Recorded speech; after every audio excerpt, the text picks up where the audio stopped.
dan langsung duduk di hadapan Nabi SAW. Dan saat itu Jibril meletakkan kedua tangannya. Disebutkan di sini para ulama menjelaskan ada yang memahami Jibril meletakkan kedua telapak tangannya ini di kedua pahanya sendiri. Ada pula yang memahami bahwasanya Jibril meletakkan dua tangan ini ke kedua lutut atau pangkal atau ujung dari paha Nabi SAW. Yang mana kata para ulama ini menunjukkan bahwasanya posisi ini menunjukkan orang yang datang kepada Nabi SAW benar-benar butuh sesuatu, benar-benar ingin sesuatu yang penting. Maka Jibril alaihissalam meletakkan kedua tangannya di atas pahanya atau di atas paha Nabi SAW, kemudian mulai bertanya pertanyaan penting terkait agama ini. Dan para ulama menjelaskan bahwasanya kedatangan Jibril ini di akhir-akhir masa Nabi SAW hidup.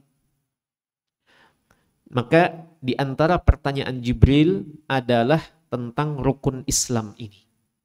Jibril bertanya kepada Nabi SAW, ya Rasulullah, apa itu Islam? Maka Nabi SAW menyebutkan 5 rukun Islam yang akan kita pelajari siang hari ini. Baik, jemaah sekalian, rekan-rekan guru dan pegawai Yayasan Sa'adah yang dirahmati Allah, kita ambil dahulu rukun yang pertama.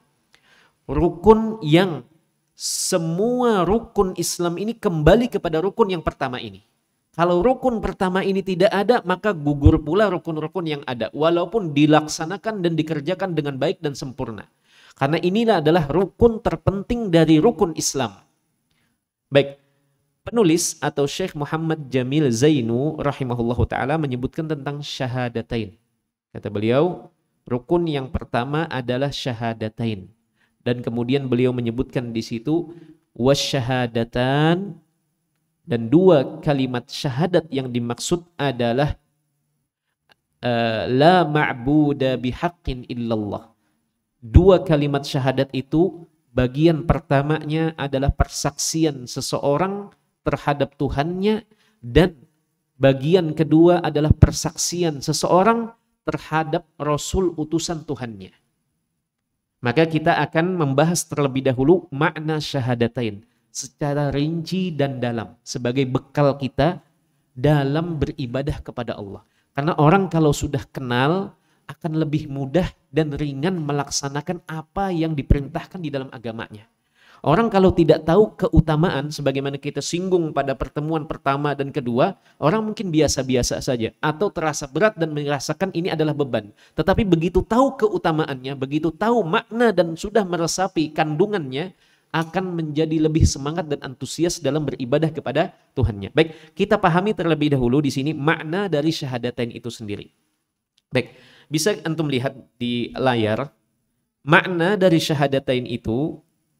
Yang pertama, bagian pertamanya adalah berkaitan dengan Allah, dan bagian keduanya adalah berkaitan dengan Rasulullah SAW. Di situ Syekh rahimahullah taala menyebutkan la ma'buda bihaqqin illallah.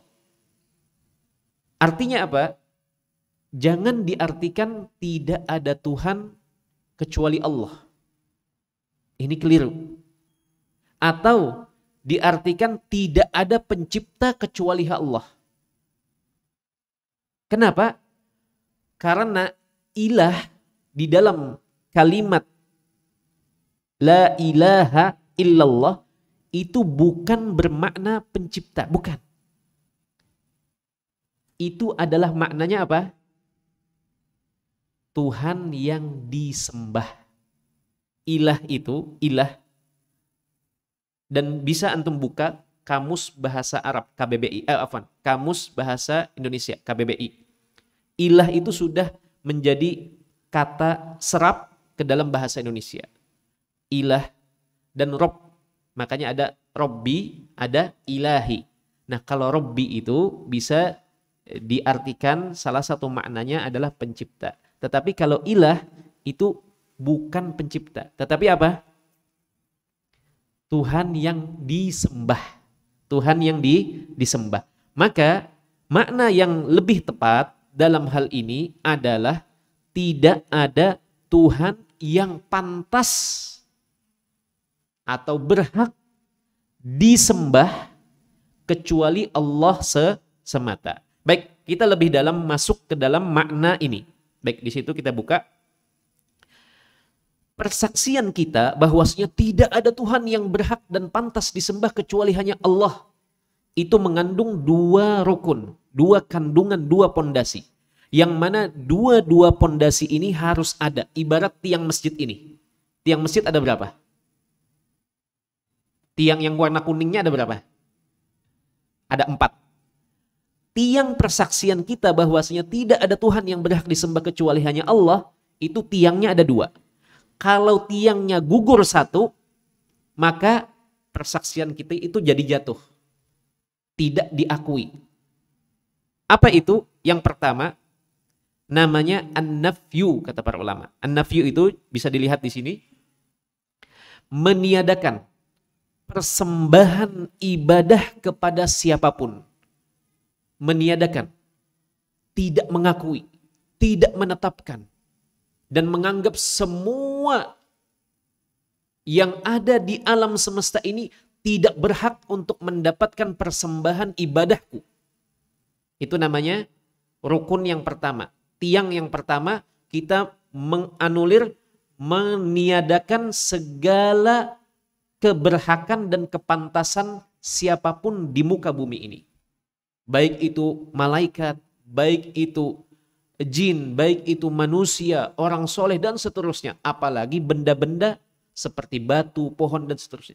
Kita wajib tidak mengakui itu berhak untuk mendapatkan bagian dari ibadah kita. Nanti kita akan sebutkan makna dari ini semua. Baik, itu yang pertama. Kita hapus semua.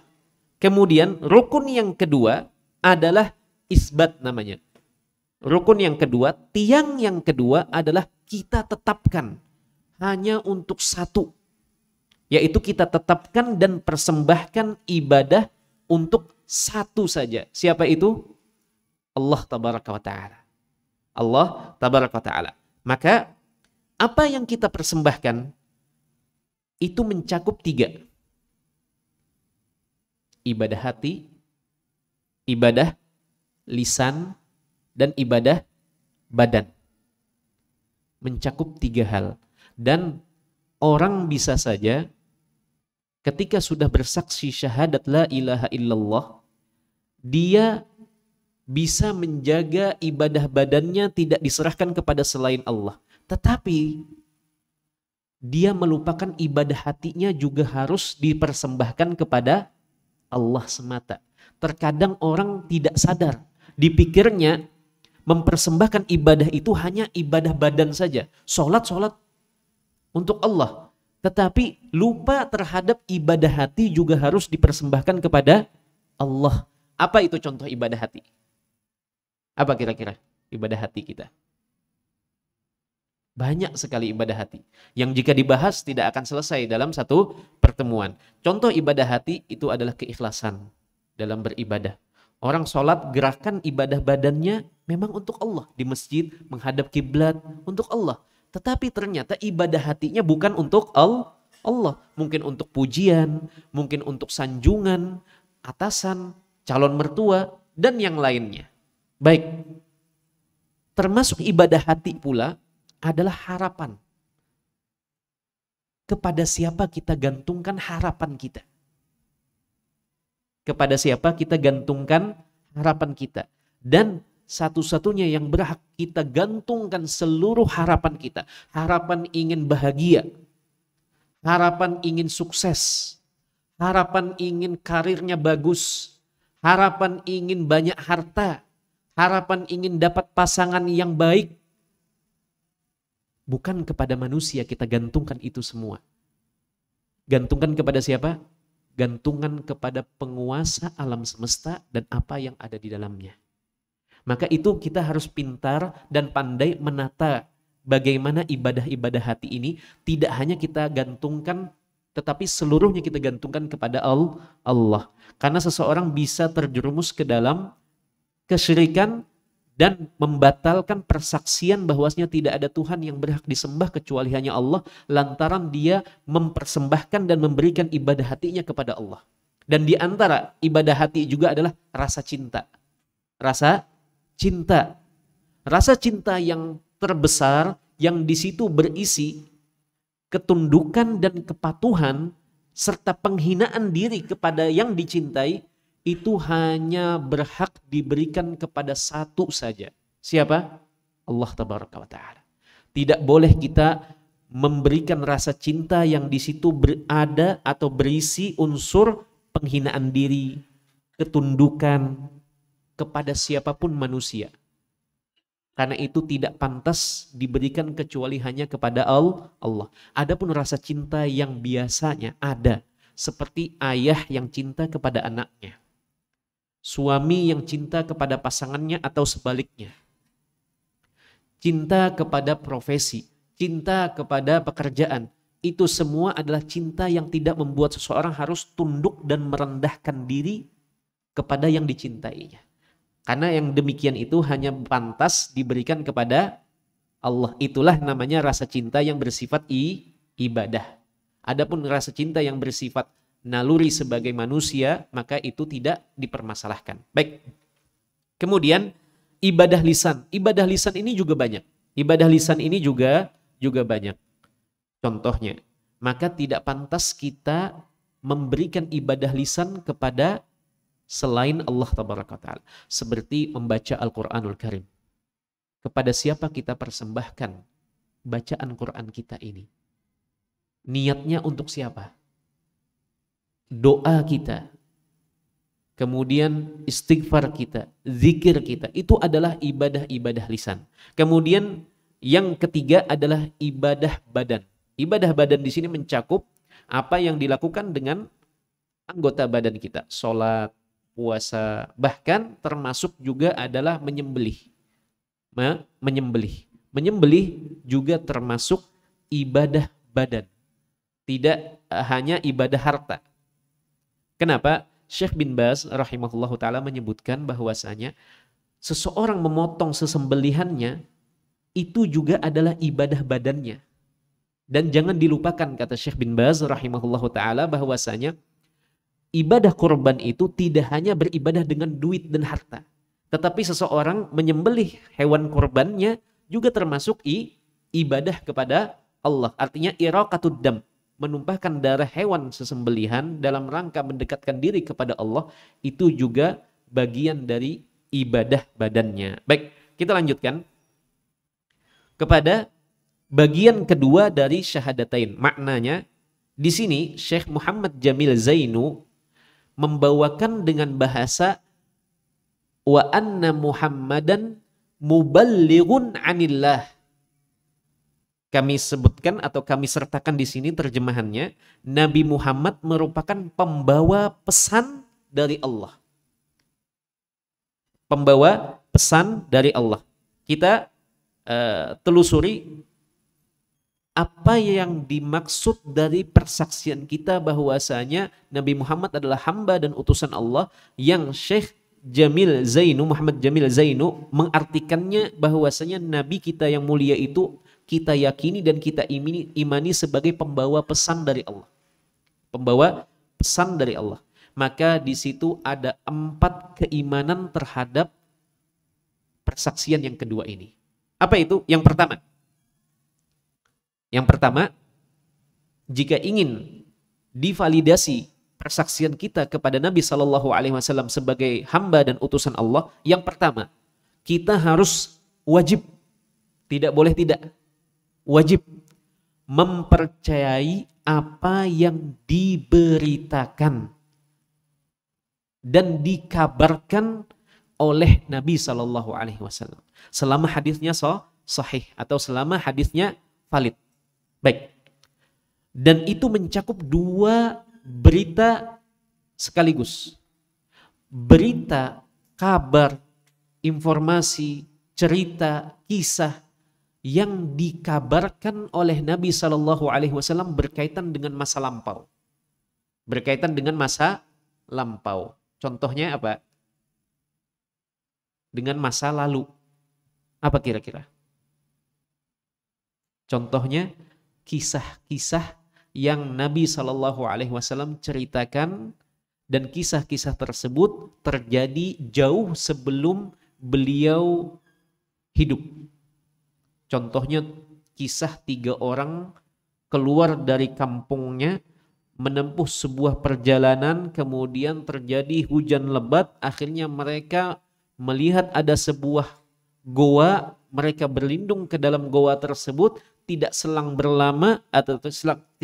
lama, tiba-tiba satu bongkah batu turun dan menutup mulut goa. Kemudian masing-masing berdoa kepada Allah melalui satu amal pamungkas yang mereka kira ini adalah amal yang pernah mereka kerjakan dan betul-betul murni ikhlas kepada Allah Tabaraka Ta'ala. Akhirnya yang satu berdoa dengan baktinya kepada orang tua, yang satu berdoa dengan amanahnya menjaga harta atau gaji yang belum sempat diambil oleh pekerjaannya, kemudian pekerjaannya hilang, kemudian dirawat dan dijaga gajinya itu sampai kemudian banyak, menghasilkan banyak.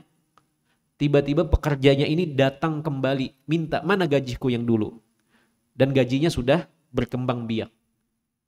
Nah, kemudian yang ketiga berdoa kepada Allah sambil sekira doa itu lebih dikabulkan oleh Allah Tabaraka Ta'ala, lebih bermakna, dibawalah dan disebutkanlah satu amal yang dikira itu adalah amal yang paling ikhlas yang pernah dilakukan orang yang ketiga.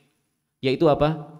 Dia tidak jadi atau rasa takutnya dari melakukan perbuatan nista atau hendak berzina, kemudian dia takut dan dia tinggalkan. Maka akhirnya batu tersebut bergeser setelah mereka bertiga berdoa. Itu adalah berita tentang masa lampau, kejadian masa lalu, dan diberitakan oleh Nabi SAW, dan itu kita wajib percaya. Baik, dan masih banyak lagi. Dan yang kedua adalah berita masa depan. Berita masa depan. Apa contohnya berita masa depan?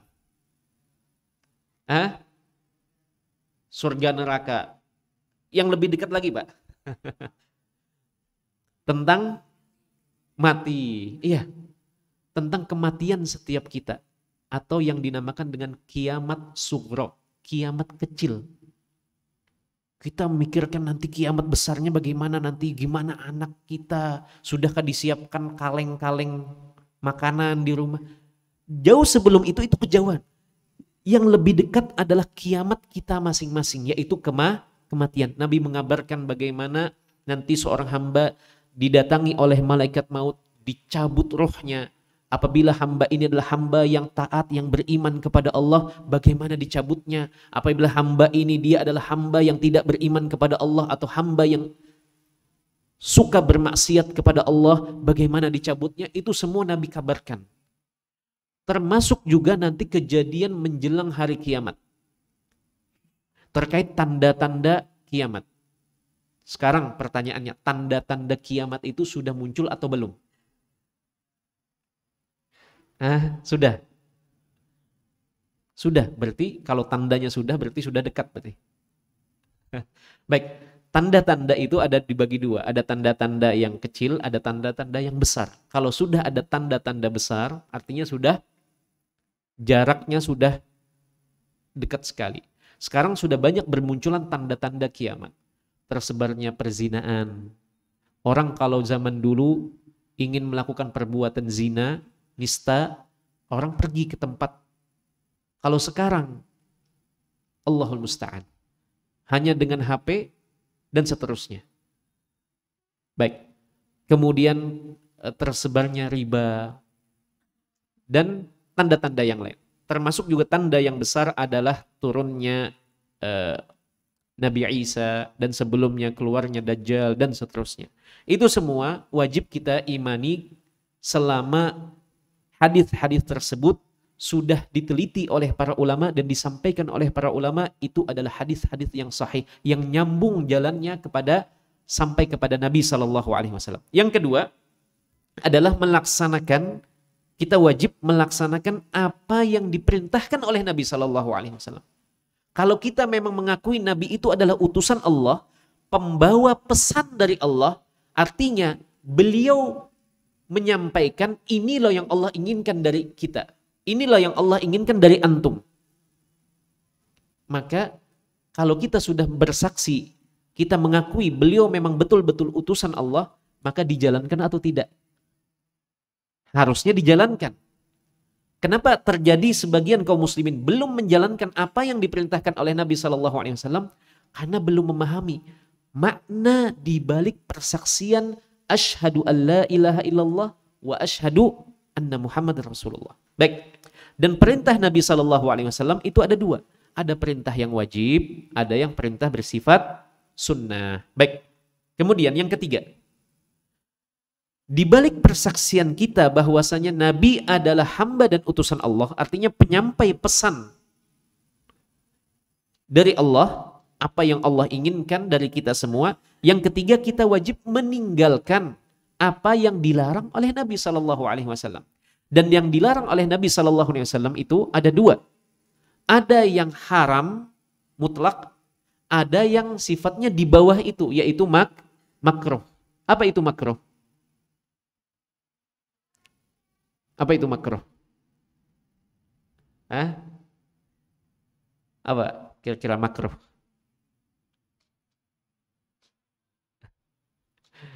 Perlu kita jelaskan makruh, apa hukumnya makruh, atau apa maknanya dari makruh? Kalau haram artinya tidak ada toleransi dalam mengerjakannya. Tidak boleh sama sekali dikerjakan. Itu namanya haram. Itu namanya haram. Sekarang makruh apa hukumnya? Atau makruh itu tempatnya di bawah haram. Artinya kalau dikerjakan maka dosa atau kada? Kada. Kalau makruh dikerjakan dosa atau kada? Hah? Baik. Dosa atau kada? Dosa. Makruh dikerjakan dosa. Dan kalau ditinggalkan pahala. Baik. Tetapi kadar keharamannya itu tidak sekuat haram. Tidak sekuat haram. Baik. Yang keempat adalah tidak beribadah kepada Allah kecuali dengan apa yang sudah dicontohkan dan diajarkan oleh Nabi SAW. Karena ini konsekuensi dari kita bahwasanya Nabi ini adalah penyampai pesan dari Allah Tabaraka Ta'ala. Artinya Allah ingin kita beribadah kepada Allah. Disampaikan oleh Nabi. Kemudian Allah ingin kita ini melaksanakan ibadah yang Allah inginkan itu dengan cara tertentu. Dari mana kita mengetahuinya? Dari Nabi SAW. Maka Allah menginginkan kita sholat. Baik. Allah perintahkan wa aqimus sholah, dan dirikanlah sholat. Terus bagaimana kita tahu subuh itu 2 rakaat? Allah ingin kita sholat. Baik. Nabi menyampaikan melalui ayat-ayat Al-Quran yang beliau sampaikan. Dan itu adalah firman Allah, perkataan Allah. Allah ingin hambanya itu mendirikan sholat. Nah, bagaimana cara pelaksanaan sholat tersebut? 2 rakaat, ada yang 4 rakaat, dimulai dari takbiratul ihram sampai nanti salam. Bagaimana kita taunya? Apakah kita berinisiatif masing-masing? Nanti bahaya kalau inisiatif masing-masing. Memahami dirikanlah sholat. Ya sudah, ada yang berdiri terus sholat, kemudian salam, tanpa duduk, tanpa ruku. Karena memahami dirikanlah sholat. Terus bagaimana kita tahunya ternyata sholat itu dimulai dengan takbiratul ihram, kemudian ada rukuknya, ada i'tidalnya, ada sujudnya, ada duduk. Dari mana kita tahunya? Dari Nabi SAW. Allah ingin kita sholat dan Allah ingin tata caranya sesuai dengan apa yang disampaikan dan diajarkan oleh Nabi SAW. Dari mana kita tahunya? Dari hadis-hadis beliau yang para sahabat itu sama sekali tidak menyembunyikan apapun dari Nabi SAW. Disampaikan ke generasi berikutnya, dari generasi berikutnya sampaikan kepada generasi berikutnya sampai ke zaman kita ini. Sudah 15 abad, 1400 tahun berlalu dan tata cara itu masih ada sampai saat ini. Masih utuh dan terjaga. Tinggal bagaimana kita melaksanakan yang seperti itu saja. Tanpa perlu berkreasi, berinovasi dengan cara-cara yang lain. Enggak. Cukup ikutin yang seperti itu. Sebagaimana sabda Nabi SAW, "Shollu kama ra'aitumuni usolli." Sudah. Solatlah kalian, kata Nabi, sebagaimana aku solat. Perkara solat, perkara yang penting atau bukan di dalam agama kita? Penting kan? Para sahabat, Bapak dan Ibu yang dirahmati Allah, para sahabat itu orang yang begitu semangat. Bahkan semangat mereka itu mengalahkan semangat kita dalam melihat bagaimana Nabi SAW sholat dan melihat bagaimana Nabi SAW keseharian beliau. Sampai-sampai ciri fisik Nabi SAW itu disampaikan secara mendetail. Masalah ciri fisik Nabi SAW saja disampaikan oleh para sahabat secara mendetail. Nabi itu putih. Putihnya itu begini, begini, begini. Nabi itu kalau berjalan begini, tidak terlalu lambat, tidak terlalu cepat, dan seterusnya. Semuanya disebutkan dan diceritakan oleh para sahabat kepada murid-murid mereka, kepada generasi para tabi'in secara mendetail. Ciri fisik Nabi saja disampaikan, apalagi perkara sholat. Mereka meriwayatkan dan menyampaikan bagaimana Nabi sholat itu secara mendetail dan disampaikan oleh banyak sahabat Nabi SAW. Maka kita tinggal ikuti. Baik, ini perkara sholat. Demikian pula ibadah-ibadah yang lain. Ibadah-ibadah yang lain. Maka kita hanya tinggal ambil dan ikuti. Ambil dan ikuti. Baik, karena itu adalah konsekuensi dari syahadat bahwasanya Nabi Muhammad adalah pembawa pesan. Baik, kita lanjutkan kepada keutamaan dari syahadat.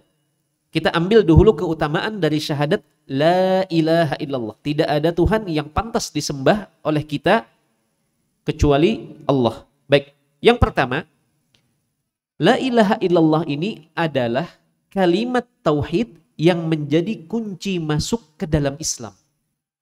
Kunci masuk ke dalam Islam, orang harus bersyahadat. Baik, yang kedua, la ilaha illallah ini adalah inti dakwah semua nabi dan rasul.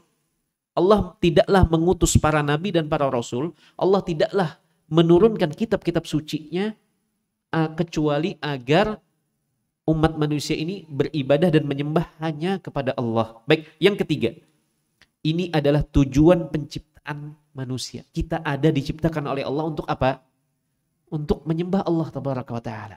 Untuk beribadah kepada Allah, dan alam semesta pun juga semuanya tunduk dan beribadah kepada Allah. Dan la ilaha illallah ini akan mendatangkan manfaat yang sangat besar yang diinginkan oleh setiap orang, yaitu kebahagiaan dan keselamatan. Kebahagiaan di dunia, kebahagiaan di alam barzakh, dan kebahagiaan di alam akhirat. Di tiga alam sekaligus seseorang akan mendapatkan kenikmatan yang luar biasa apabila dia betul-betul mentauhidkan Allah tabaraka wa ta'ala.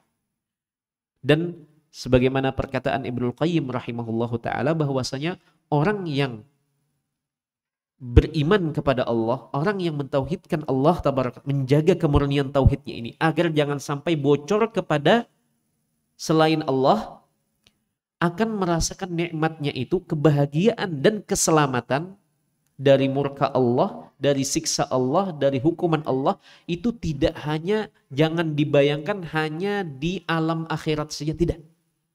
Di alam dunia pun orang yang mentauhidkan Allah, orang yang menjaga keimanannya kepada Allah adalah orang yang paling berbahagia dan orang yang paling selamat. Dan tidak hanya di dunia kemudian menunggu akhirat. Tidak. Di alam barzakh, alam yang menjadi penghubung atau penahan antara alam dunia dengan alam akhirat. Artinya setiap orang yang sudah keluar dari alam dunia, sudah mati, maka dia harus menunggu dulu di alam yang ada di tengah antara alam dunia dan alam akhirat, yaitu alam barzakh. Alam barzakh, orang yang beriman dan mentauhidkan Allah juga akan merasakan kebahagiaan dan keselamatan dari murka Allah, dari siksa Allah di dalam kuburnya. Dan ini banyak sekali. Di kajian setiap malam Jumat kita bahas, itu telah kita sampaikan tentang siksa kubur, pertanyaan dua malaikat, dan kalau orang yang beriman berhasil menjawab atau dimudahkan oleh Allah, dikuatkan untuk bisa menjawab kengerian dua malaikat yang sedang bertanya, dan momen yang mencekam di dalam kubur ketika pertama kali jasad kita diletakkan, Allah kuatkan hati kita, lisan kita untuk bisa menjawab pertanyaan-pertanyaan mungkar dan nakir. Kemudian setelahnya diberikan, kalau sudah berhasil menjawab, akan diberikan hamparan yang begitu luas di dalam kuburnya. Akan diperlihatkan pemandangan real apa yang akan ia tempati di dalam surga. Akan diperlihatkan seperti sebuah jendela yang dibuka dan kita dapat melihat pemandangan indah. Itu kalau orang yang beriman, menjaga imannya, dan banyak beramal soleh. Adapun orang yang ranjah beraib, maksiat kepada Allah, maka ini beda lagi. Sulit akan mendapatkan kebahagiaan di dalam kubur. Bagaimana bisa bahagia? Wong terus-terusan dipanaskan kuburnya, dinyalakan api di dalam kuburnya, dibukakan pemandangan yang begitu mengerikan. Ini yang akan kamu tempati di alam berikutnya, di alam akhirat. Ini nerakanya, ini tempatmu di sini. Bagaimana bisa tenang dan bahagia orang yang melihat seperti itu? Tentunya pasti kepikiran, dan itu yang dirasakan di dalam kubur atau di alam barzakh.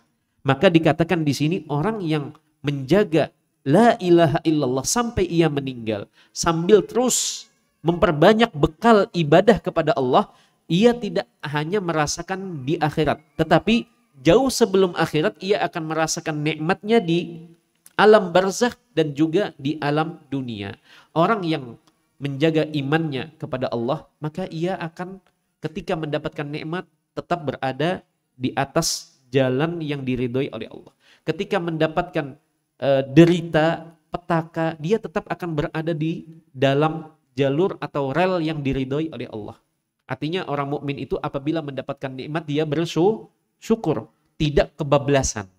Orang mukmin apabila mendapatkan musibah, maka ia akan bersabar karena ia tahu dunia ini hanya sementara.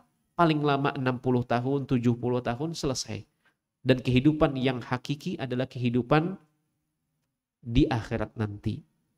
Baik, itu terkait la ilaha illallah, keistimewaannya apa saja. Kemudian keutamaan dan keistimewaan persaksian Muhammad Abdullah wa Rasuluh. Pertama, Allah tidak mengakui agama dan cara menyembah Allah kecuali apa yang dibawa oleh utusan tercinta Allah yang ini. Sehingga tidak boleh orang mengakui, aku memang meyakini Islam itu adalah agama yang benar. Tetapi aku juga tidak yakin, aku juga tidak mau memvonis bahwasanya agama-agama yang lain itu salah. Enggak. Atau agama-agama yang lain itu bisa jadi tidak salah. Karena sama-sama menyembah. Enggak. Harus meyakini bahwasanya selain agama Islam itu adalah agama yang tidak diakui oleh Allah tabaraka wa taala. Innad dina indallahi Islam. Sesungguhnya agama yang hanya diakui oleh Allah atau yang agama satu-satunya yang diakui oleh Allah adalah agama Islam. Dan Islam ini adalah agama yang dibawa oleh Nabi terakhir. Maka tidak ada lagi Nabi setelah beliau sallallahu alaihi wasallam. Yang kedua adalah mengikuti Nabi sallallahu alaihi wasallam akan menjadi bagian dari sebaik-baik umat. Jadi ada umat mulai dari Nabi Adam alaihi salam terus begitu banyak umat-umat sebelum umat Nabi Muhammad sallallahu alaihi wasallam. Namun kata para ulama, walaupun umat Nabi Muhammad inilah umat yang paling uncit, umat yang paling terakhir keberadaannya di muka bumi, namun mereka diberikan predikat oleh Allah tabaraka wa taala sebagai umat terbaik. Dan predikat ini semakin nampak jelas semakin terlihat tidak hanya di dunia, namun lebih jelas lagi, lebih terang lagi nanti di padang mahsyar. Di padang mahsyar. Nanti Nabi SAW akan menjadi orang yang pertama kali masuk ke dalam surga. Dan umat yang pertama kali masuk ke dalam surga diberikan akses duluan ke dalam surga adalah umatnya beliau sallallahu alaihi wasallam. Tidak hanya sampai di situ. Umat Nabi Muhammad sallallahu alaihi wasallam itu adalah umat yang paling banyak menempati surga Allah tabaraka taala. Sebagaimana dalam sebuah hadis Nabi sallallahu alaihi wasallam menyampaikan, ataradawna an takunu rubu'a ahlil jannah, apakah kalian suka apabila kalian mendapat bagian 1/4 dari penghuni surga? Maka para sahabat gembira. Kemudian Nabi menawarkan kembali, atardawna an takunu sulusa ahlil jannah, apakah kalian suka apabila jumlah kalian itu menempati 1/3 dari jumlah penduduk surga? Maka para sahabat bergembira mendengar itu. Kemudian Nabi memberikan dan menyampaikan kabar gembira yang terakhir. Kata Nabi SAW, atardawna an takunu syatara ahlil jannah, apakah kalian suka apabila kalian menjadi setengah dari penghuni surga? Artinya penghuni surga itu setengahnya itu dari kalangan umat Nabi SAW. Adapun setengah sisanya itu dibagi-bagi untuk umat-umat yang lain, untuk umat para nabi yang lain sebelum Nabi SAW. Maka ini juga akan mengantarkan seseorang kepada kebahagiaan dan keselamatan di dunia, di alam barzakh dan di alam akhirat. Baik, sisa 7 menit. Baik, mungkin kita ambil secara singkat, nanti kita akan lebih dalam di pertemuan berikutnya. Semoga nanti cukup sebelum berpindah kepada rukun yang kedua dari rukun Islam, yaitu rukun salat. Baik, mengenai syahadatain ini, itu ada syarat-syaratnya. Ada syarat-syarat dari 2 kalimat syahadat yang harus juga dibawa dan dipenuhi oleh seseorang.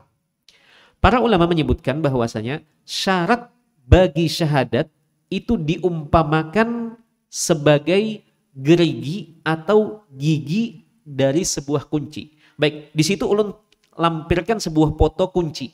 Ada berapa giginya? Ada 2. Di situ ada giginya, ada 2. Nah, kalau gigi satunya patah, kira-kira kunci bisa dibuka enggak? Enggak. Saat ini gambarnya 2 gigi, sedangkan di sini ada 8 gigi. Mana yang sisanya? Baik, karena tidak ada gambar yang 8 gigi, jadinya yang ada itu. Baik, untuk sekedar pendekatan dan lebih cepat nangkapnya. Baik, ibaratnya 8 syarat ini ibarat 8 gigi bagi sebuah kunci. Apabila 1 gigi patah, 2 gigi patah, kira-kira kunci bisa dibuka nggak? Gembok itu bisa dibuka nggak? Nggak bisa. Maka agar syahadat kita ini bermanfaat untuk kita sehingga mendorong kita dan melemparkan kita dan jatuh ke dalam surga Allah Tabaraka wa Ta'ala, maka harus datangkan 8 ini. Apa itu 8? Baik, namun sebelum itu kita simak penjelasan dari seorang ulama yang bernama Wahab bin Munabbih rahimahullahu ta'ala. Beliau pernah ditanya, Alaysa la ilaha illallahu miftahal jannah? Bukankah la ilaha illallah itu adalah kunci surga? Faqala bala. Kemudian beliau mengatakan, tentu saja. Walakin laisa miftahun illa lahu asnan. Akan tetapi setiap kunci itu punya gigi-giginya, punya geriginya itu. Fa in ji'ta bimiftahin lahu asnan futihalaka.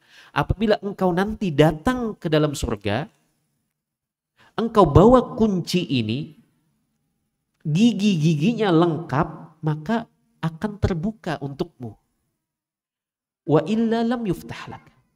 Kalau kamu tidak bawa kunci, tapi kuncinya ini giginya tidak lengkap, maka apakah sebuah pintu akan terbuka untukmu? Nah, ini perkataan atau penjelasan yang sangat bagus dari ulama kita. Baik, kita kenali saja dulu karena waktunya tidak cukup. Kita kenali dulu secara singkat apa saja 8 syarat. Nanti kita akan jelaskan atau kita akan pelajari sama-sama lebih dalam di balik setiap syarat ini. Makanya di situ sengaja kami sembunyikan di situ, tidak ditampilkan. Ada di ujungnya ada nomor 2. Dan insya Allah menarik nanti isinya. Baik, untuk saat ini kita hanya tampilkan 8 syarat secara umum, secara garis besar. Nanti setiap syarat itu ada penjelasan yang sangat menarik dari Al-Quranul Karim maupun hadis Nabi SAW ataupun yang lain. Baik, syarat yang pertama yaitu keilmuan yang menggeser kebodohan. Al-ilmu al-mudad atau al-munafi lil jahl.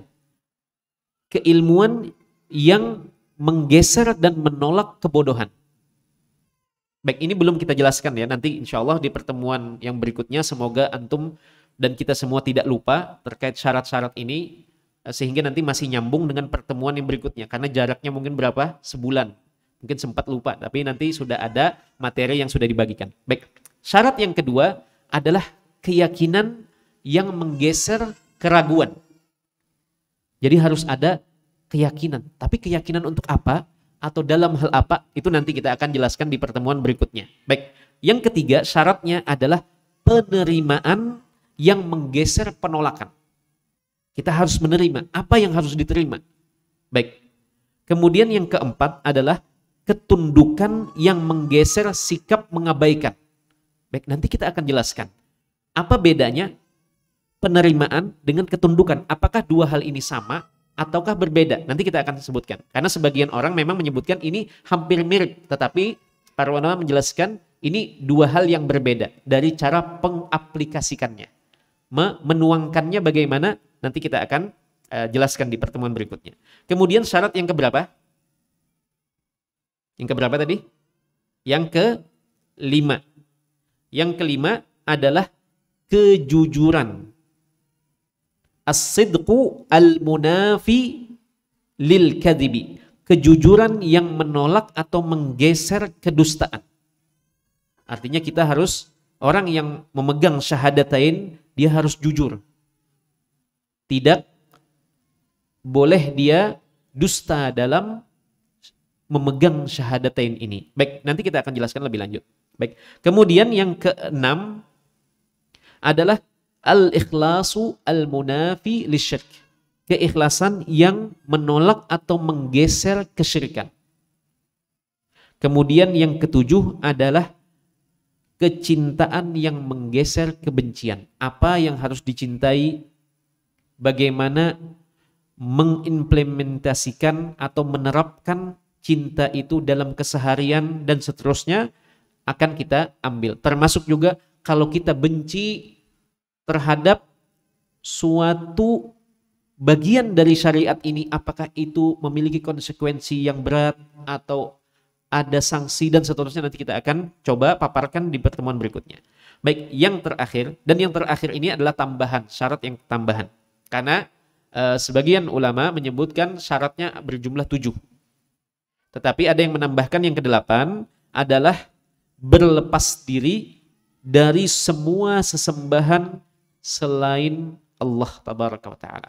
Artinya kita hanya bepingkut, kalau bahasa Banjarnya bepingkut, kita hanya tautkan hati kita, jiwa kita kepada siapa? Kepada Allah tabaraka wa ta'ala. Kita hanya hadapkan pandangan kita ini, yang kita cari perhatiannya hanya satu saja.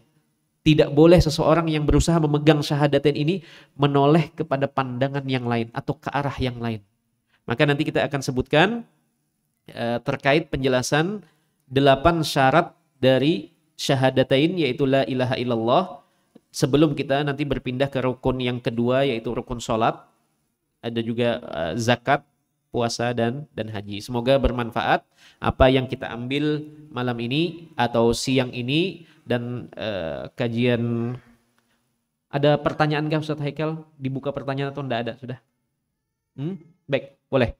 Baik, kita buka pertanyaan apabila mungkin ada yang masih belum jelas atau mungkin ada yang ingin ditanyakan terkait materi kajian kitab kita rutin tiap bulan untuk pegawai dan guru Yayasan Sa'adah Martapura. Ada pertanyaan nggak? Mungkin ada yang mengganjal atau ada yang kurang jelas silahkan. Jika tidak ada, berhubung waktu sudah menunjukkan pukul 2 siang tepat, alhamdulillah kita selesai kajian siang ini. Ada pertanyaan kah? Ada yang kurang jelas kah? Jelas semua? Baik, silahkan Mas Arif.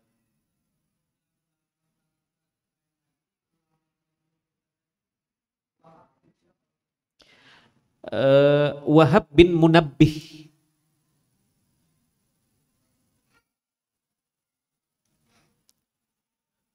Itu beliau memberikan penjelasan terkait analogi sederhana. Analogi kunci dengan gigi-gigi itu ibarat syahadat dengan syarat-syarat ini. Baik. Baik, pukul 2:02. Kita akhiri kah? Baik.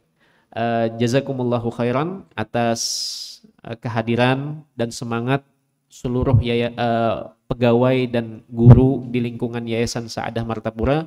Semoga kita semua sebagaimana Allah satukan hati kita di bawah lembaga yang semoga Allah berkahi ini, Allah pertemukan kita semua di bawah keimanan dan taufik dari Allah Tabaraka wa Ta'ala. Semoga nanti Allah pertemukan dan kumpulkan dan satukan kita semua untuk bertemu di dalam surganya nanti. Amin ya rabbal alamin.